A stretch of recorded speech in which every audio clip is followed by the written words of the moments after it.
Everyone, फिर से एक नए वीडियो में स्वागत है आप लोगों का। आज हम इस वीडियो में FST 01 का जो प्रीवियस ईयर का क्वेश्चन पेपर था 19-20 का, उसका सॉल्व करेंगे।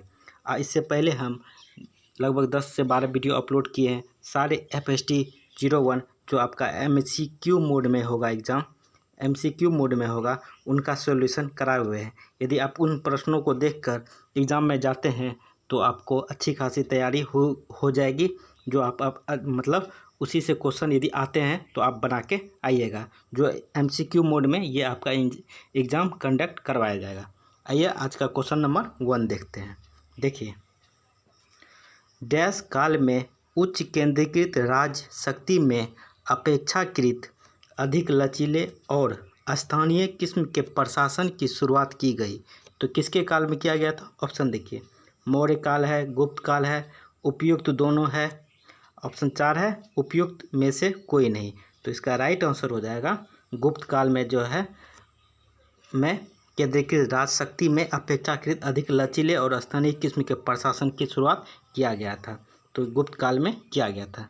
ये क्वेश्चन नंबर 2 देखते हैं। देखिए क्वेश्चन नंबर 2, कुबरहीन पालतू पशुओं की अभिव्यक्ति वाली मोहर वाला काल है।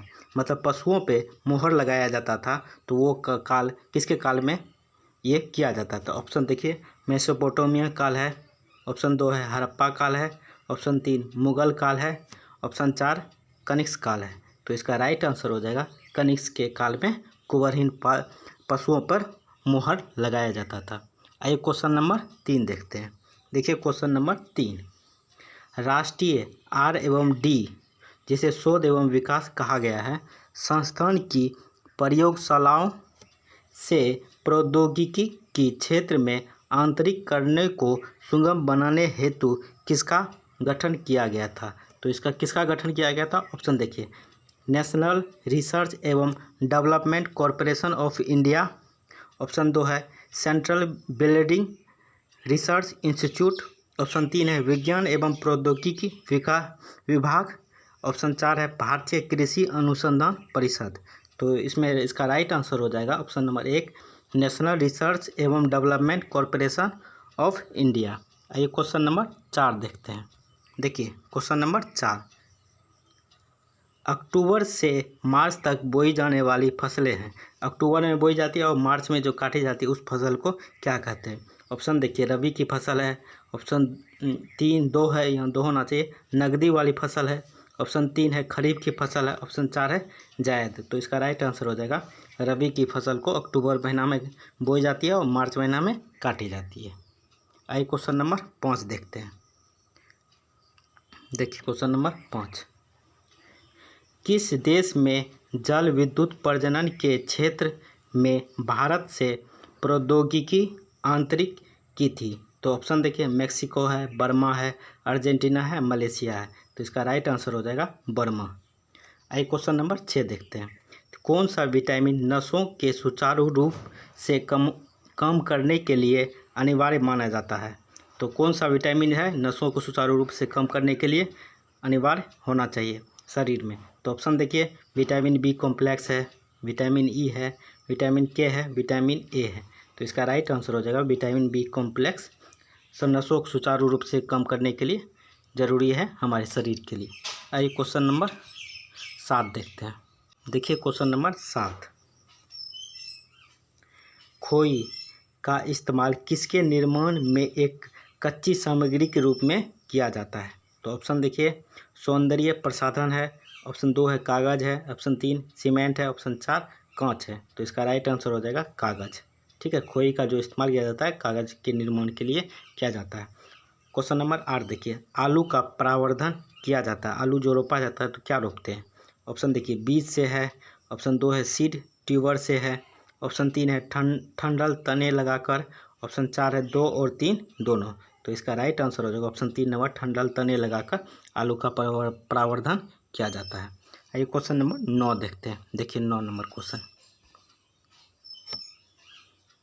क्वेश्चन, वन चारकोल या सक्रिय कार्बन का प्रयोग किसे फीका करने के लिए किया जाता है? तो वन चारकोल या सक्रिय कार्बन का प्रयोग किसको फीका करने के लिए किया जाता है? ऑप्शन देखिए, नमक है, चीनी है, वनस्पति तेल है, सरसों का तेल है। तो इसका राइट आंसर हो जाएगा चीनी। ठीक है, ऑप्शन नंबर 2।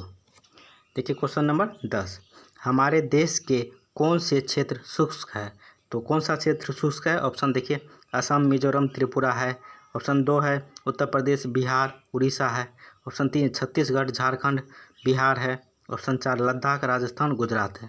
तो इसका राइट आंसर हो जाएगा ऑप्शन 1 नंबर, असम, मिजोरम और त्रिपुरा जो है हमारे देश के शुष्क क्षेत्र है। आइए क्वेश्चन नंबर 11 देखते हैं। देखिए क्वेश्चन नंबर 11, भारत में पहले परमाणु रिएक्टर की स्थापना कहाँ हुई थी? तो कहाँ हुई थी? ऑप्शन देखिए, कलपक्कम है, श्रीहरिकोटा है। ऑप्शन 3 नंबर महाबलेश्वर है। ऑप्शन 4 पोखरन है। तो इसका राइट आंसर हो जाएगा कलपक्कम। ऑप्शन नंबर 1, भारत में सबसे पहले परमाणु रिएक्टर की स्थापना कलपक्कम में किया गया था। ऑप्शन नंबर 1 राइट आंसर हो जाएगा। आइए क्वेश्चन नंबर 12, किन पादपों को नाइट्रोजन फिक्सिंग पादप कहा जाता है? नाइट्रोजन फिक्सिंग पादप किसे कहा जाता है? ऑप्शन देखिए, रसीले पौधे को। ऑप्शन 2 शाकीय पौधे को। ऑप्शन 3 है फलीदार पौधे को। ऑप्शन 4 कैक्टस के पौधे को। तो इसका राइट आंसर हो जाएगा शाकीय पौधे को जो है नाइट्रोजन फिक्सिंग पादप कहा जाता है। क्वेश्चन नंबर 13 देखिए। देखिए क्वेश्चन नंबर 13, मनुष्य के बाल जितनी पतली कांच की तारों की तरंगे को प्रसारित करने की तकनीक कहलाती है? तो क्या कहलाती है? ऑप्शन देखिए, फाइबर ऑप्टिक्स है, लेजर है, फाइबर ग्लास है, माइक्रोवेव है। तो इसका राइट आंसर हो जाएगा फाइबर ऑप्टिक्स। आइए क्वेश्चन नंबर 14 देखते हैं। देखिए क्वेश्चन नंबर 14, अनाज और बाजरे में कौन सा पोषक तत्व पाए जाते हैं? तो अनाज और बाजरे में कौन सा पोषक तत्व पाए जाते हैं? ऑप्शन देखिए, वसा और प्रोटीन है। ऑप्शन 2 है कार्बोहाइड्रेट, प्रोटीन, लौह तत्व और विटामिन है। ऑप्शन 3 है कार्बोहाइड्रेट और वसा है। ऑप्शन 4 है विटामिन और खनिज तत्व। तो इसका राइट आंसर हो जाएगा ऑप्शन 3 नंबर, कार्बोहाइड्रेट और वसा अनाज और बाजरे में पाए जाते हैं। आइए क्वेश्चन नंबर 15, लिक्विड क्रिस्टल का सामान्य तौर पर प्रयोग किसके डिस्प्ले पैनल के रूप में किया जाता है? ऑप्शन देखिए, टेलीविज़न है, घड़ियां है, कैलकुलेटर है। ऑप्शन 4 2 और 3 दोनों। तो इसका राइट आंसर होगा ऑप्शन 4, घड़ियां में भी किया जाता है और कैलकुलेटर में भी लिक्विड क्रिस्टल सामान्य तौर पर डिस्प्ले के रूप में किया जाता है। आइए क्वेश्चन नंबर 16 देखते हैं। आंवला, अमरूद, पपीता, खट्टे फल, हरे पत्तेदार सब्जियां किसके मुख्य स्रोत है? तो ऑप्शन देखिए, विटामिन ए है, विटामिन डी है, विटामिन सी है, विटामिन डी है, विटामिन के है। तो आंवला, अमरूद, पपीता, खट्टे फल और हरे पत्तेदार सब्जियां में विटामिन सी पाया जाता है, जिसे फ्रेश फूड विटामिन भी कहा जाता है। आइए क्वेश्चन नंबर 17 देखते हैं। देखिए क्वेश्चन नंबर 17, तेल की खोजबीन के लिए उत्तरदायी भारत सरकार का उद्यम है। तेल की खोजबीन के लिए सरकार किसे गठित किया है? तो ऑप्शन देखिए, ONGC है। ऑप्शन बी है CDRI है। ऑप्शन 3 FRI है। ऑप्शन 4 इसरो है। तो इसका राइट आंसर हो जाएगा ONGC।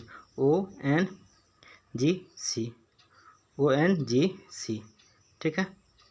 आइए क्वेश्चन नंबर 18 देखते हैं। वीडियो अच्छा लग रहा है तो आप लोग चैनल को सब्सक्राइब कर सकते हैं, वीडियो को लाइक कर सकते हैं, दोस्तों के साथ भी ज़रूर शेयर करें जो FST 01 पढ़ना चाहता है। देखिए क्वेश्चन नंबर 18, किसे सनशाइन विटामिन कहा जाता है? सनशाइन विटामिन किसे कहा जाता है? ऑप्शन देखिए, विटामिन डी है, विटामिन ए है, विटामिन के है, विटामिन ई है। तो सनशाइन विटामिन जो है विटामिन डी को कहा जाता है। ऑप्शन नंबर 1 राइट आंसर हो जाएगा। आइए क्वेश्चन नंबर 19 देखते हैं। देखिए क्वेश्चन नंबर 19, भोजन में आयोडीन की कमी से थायराइड ग्रंथि में सूजन होना अर्थात इस दशा को कहते हैं। तो भोजन में आयोडीन की कमी से थायराइड ग्रंथि में सूजन होता है, तो इस दशा को क्या कहते हैं? ऑप्शन देखिए, ग्वाइटर, जिसे घेघा भी कहते हैं। ऑप्शन 2 है खून की कमी है। ऑप्शन 3 है रिकेट्स है। ऑप्शन 4 है दांतों पर पीली परत। तो देखिए, आयोडीन की कमी से जो है ग्वाइटर या घेघा रोग होता है। ठीक है, ऑप्शन 1 नंबर इसका राइट आंसर हो जाएगा। आइए क्वेश्चन नंबर 20 देखते हैं। देखिए, हाई ब्लड प्रेशर, उच्च रक्तचाप से पीड़ित रोगियों को कौन सी औषधि दी जाती है? तो उच्च रक्तचाप हुआ मतलब हाई ब्लड प्रेशर, तो इससे पीड़ित रोगियों को कौन सी दवाई दी जाती है? ऑप्शन देखिए स्ट्रेप्टोमाइसिन। ऑप्शन 2 है सरपासिल है। ऑप्शन 3 है पेनिसिलिन है। ऑप्शन 4 है इंसुलिन।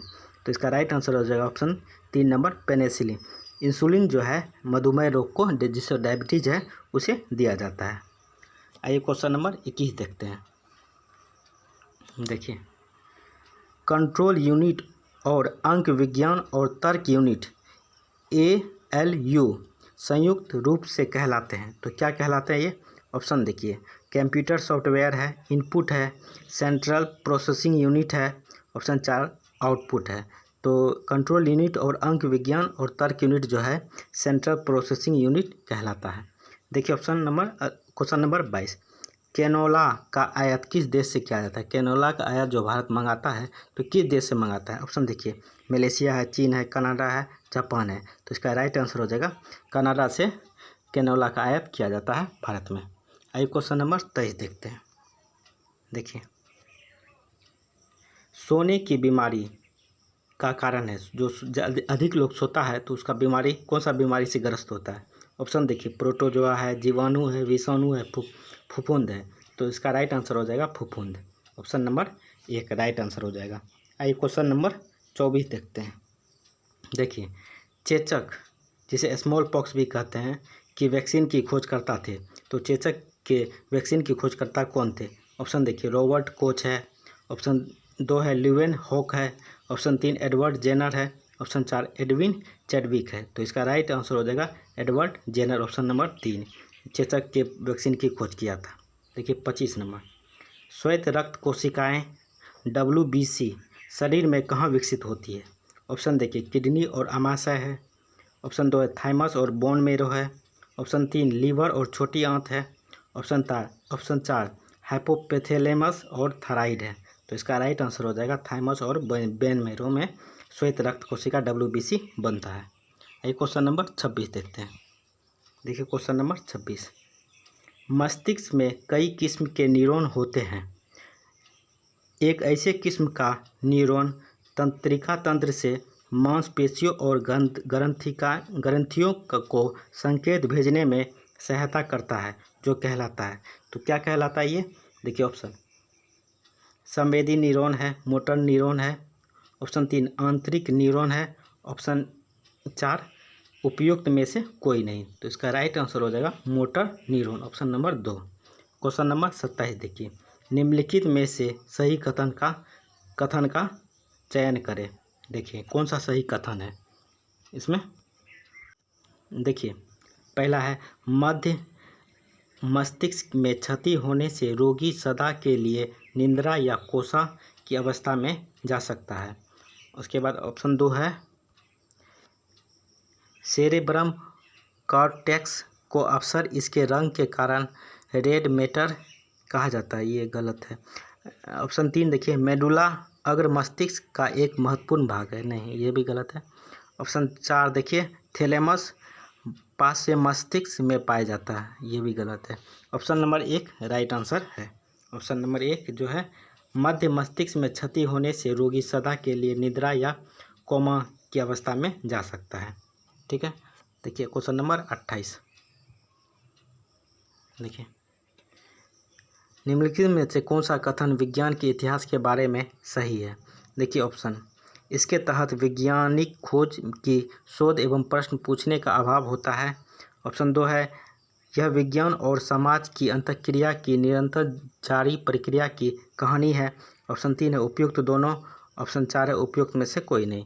देखिए ऑप्शन नंबर 1 जो है, इसके तहत वैज्ञानिक खोज की शोध एवं में प्रश्न पूछने का अभाव होता है। तो ऑप्शन 1 नंबर राइट हो जाएगा। आइए क्वेश्चन नंबर 29 देखते हैं। देखिए क्वेश्चन नंबर 29, निम्नलिखित में से कौन सा कथन विज्ञान की विधि के बारे में सही है? देखिए ऑप्शन, एक ऐसी विधि एवं व्यवहार जिसका अनुसरण संगठित तरीके में सम्मिलित लोगों द्वारा किया जाता है। ऑप्शन 2 है, एक बहुत सी सक्रिय मानसिक एवं हस्तनिर्मित से बना होता है। ऑप्शन 3 है उपयुक्त एक और दोनों। ऑप्शन 4 है उपयुक्त में से कोई नहीं। तो इसका राइट आंसर हो जाएगा ऑप्शन नंबर 1, एक ऐसी विधि एवं व्यवहार जिसका अनुसरण संगठित तरीकों में सम्मिलित लोगों द्वारा किया जाता है। देखिए क्वेश्चन नंबर 30, ऑप्टिकल थिरासर्स पुस्तक की रचयिता कौन है? तो कौन है? यहीं तक रहने देते हैं। वीडियो कैसा लगा कमेंट करके ज़रूर बताएं। चैनल को सब्सक्राइब कर दें। जय हिंद दोस्तों।